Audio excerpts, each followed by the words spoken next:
प्रेरक कथा। एक व्यक्ति ने संत से कहा कि मैं बहुत दुखी हूँ। संत ने उसे ध्यान करने की सलाह दी, लेकिन ध्यान से भी अशांति दूर नहीं हुई। क्रोध और घमंड जैसी बुराइयां हमारे मन को शांत नहीं होने देती हैं, इनसे बचना चाहिए। एक लोक कथा के अनुसार पुराने समय में एक व्यापारी के पास बहुत धन संपत्ति और सभी तरह की सुख सुविधाएं थीं, लेकिन उसका मन हमेशा अशांत ही रहता था। हर समय वह तनाव में रहता था। व्यापार के लिए एक गांव से दूसरे गांव यात्रा करता था। एक दिन यात्रा करते समय उसे एक आश्रम दिखाई दिया। वह आश्रम में गया। वहां एक संत अकेले रहते थे। व्यापारी ने संत को प्रणाम किया और अपनी परेशानियां बताईं।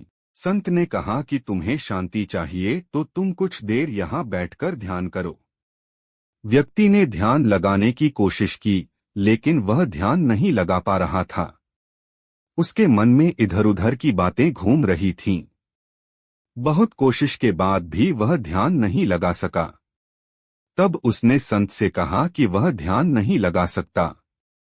संत ने उससे कहा कि ठीक है, चलो मेरे साथ कुछ देर आश्रम में घूमते हैं। व्यापारी संत के साथ चल दिया। आश्रम में वह एक पेड़ को हाथ लगा रहा था, तभी उसके हाथ में एक कांटा चुभ गया। कांटे की चुभन की वजह से उसे दर्द हो रहा था। संत तुरंत ही आश्रम से एक लेप लेकर आए और उन्होंने व्यक्ति के हाथ पर लगा दिया।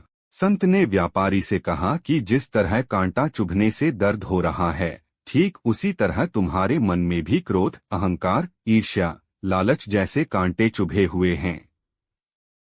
जब तक इन कांटों को निकालेगे नहीं, तुम्हें शांति नहीं मिल पाएगी। व्यापारी को संत की बात समझ आ गई और वह उनका शिष्य बन गया। इसके बाद उसने धीरे धीरे अपनी इन बुराइयों को दूर कर लिया। अपने धन का उपयोग उसने समाज कल्याण में करना शुरू कर दिया। कुछ ही दिनों में उसकी अशांति दूर हो गई।